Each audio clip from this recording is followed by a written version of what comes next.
But in coaching, it's just about getting the kids to believe. Will uses the word inspiring them. He says, we all have a belief. Motivating, everybody can write down a motivation phrase. It sticks with you for about 3-4 seconds. Well, if you can inspire someone, that means they own it. All right, well, they own it. They're going to think about it. They're going to, and then when they're wanting to sleep in, they're going to get up. When they're wanting to leave class early, they're going to stay at class. When they want to go to class late, they're going to get to class early. Same thing in practice. When they're feeling a little tired, they're going to suck it up and do a little bit more. So that's what we're trying to do. We're trying to inspire them, and that's what we did with those guys. We say, hey, listen, this is these seniors have been here, for 5 years. Let's send them out a winner. Auburn never won a bowl game under Coach Malzahn. Let's send them out a winner. So we made some points to appeal to them, to inspire them.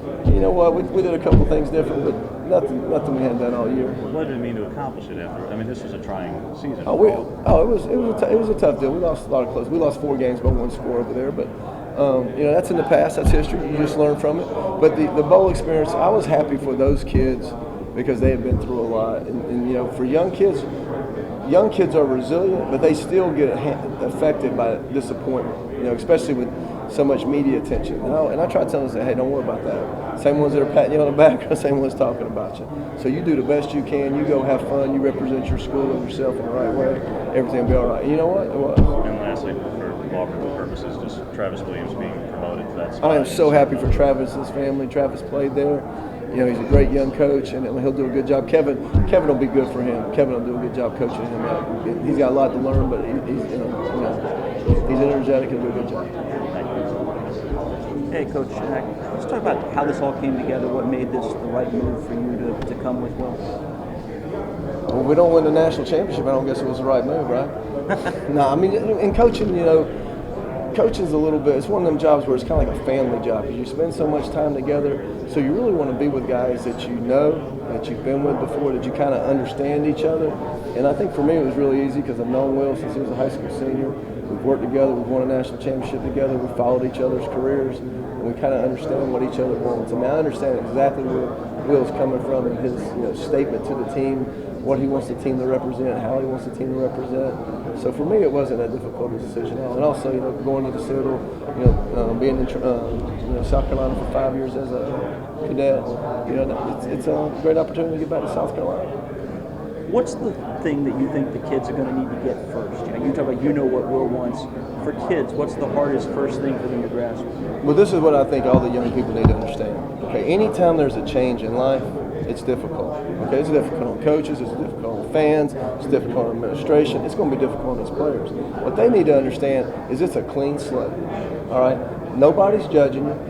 Nobody cares about what happened in the past. All right, we're going to define exactly what we want for these guys. All right, in terms of the way they act as people, in terms of the way they operate as students, and in terms of the way we develop them as players. They're going to understand everything. They're not going to be any gray. All right, Will does a great job of communicating that with them. Now, it's their responsibility to make the right thoughts, habits, decisions, behavior, attitude, all that. That's their choice. All right, and they just got to understand it. We're not going to judge you, but your actions, all those things, there's consequences. If you do good, we're going to give you an attaboy. We're going to pat you on the back. We're going to love you up. If you don't do so good, we're going to talk to you about it.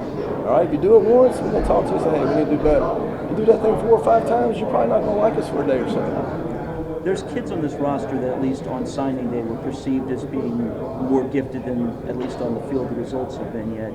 You've been in different places, come into situations where there's a transition. How do you bring that out of a kid if it's possible? Can you make up for 2 or 3 years where maybe a kid stagnated in a year? Is that realistic?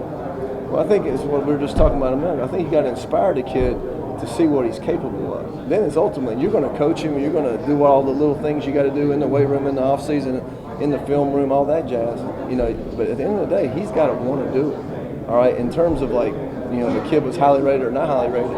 I've had some guys that weren't rated at all, top 15 picks in the draft. I have guys that were, top 10 picks or top 10 raters that didn't pan out to be very good at the next level. So for that, it's just more about how the kid handles his business. And we're going to try to coach him up, mentor them, counsel them, whatever you want to say, get in their brain, hey, this is what winning looks like. This is what winning football is like. This is what a winning student does. This is what a winning behavior for a young man that some future employer would want to employ.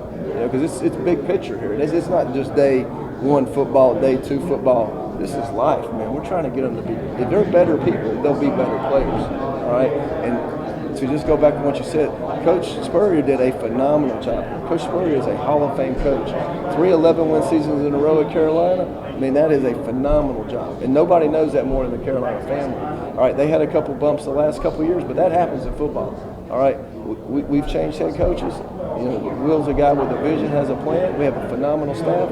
We're going to get these guys right, and they need to understand that we're going to care about them. All right, but we're going to push them, and we're going to be demanding from them. If you were going to try and explain to a fan in like 30 seconds to a minute what Will Muschamp football defensively is, what would you say? Relentless ass effort. All right, we want to be tough physically and mentally. We want to be disciplined, don't beat ourselves. We want to execute and do the things that we've been coached to do. All right, that's what we want to do in the football team. Coach, you've been around a lot of guys on this staff. Obviously, you have relationships with a lot of them. Is there a guy that you're just really excited about that maybe fans don't quite know as much about, but you think, man, they're really lucky that this guy's in Columbia right now? On this staff, shoot, there's about 3 or 4 that I love, man. And then the other guys, you know, Kurt Roper, phenomenal guy. Heard a lot of great things from him, from just a lot of guys in the business. Pat Washington, legendary coach, known about Pat for 20 years. B-Mac's, you know, as a guy that's perceived as just a recruiter, which I'm not, but B-Mac has done as good a job as anybody in the country recruiting in the last 10 years. I was a huge Willie Mack fan. I told him last night, I said, when I was a little boy, I loved your dad, Willie McClendon, because I was a big Georgia fan growing up. But, you know, obviously T-Rob's a young superstar and coach, and love T-Rob, love his energy. You know, I'm really looking forward to working with Coleman. I did not know Coleman, but Sean Elliott, we interviewed him at Alabama. He did a phenomenal job. He ended up staying in South Carolina. You know, Bobby Burton's as good as you can get. I mean, Bobby's a top shelf human being and just a phenomenal football coach. And who am I missing? That's all of them, pretty much. We only got 8 right now, right? Brian. And then Will, Brian. B-Mac, Yeah. man. B-Mac's the best. And then, you know.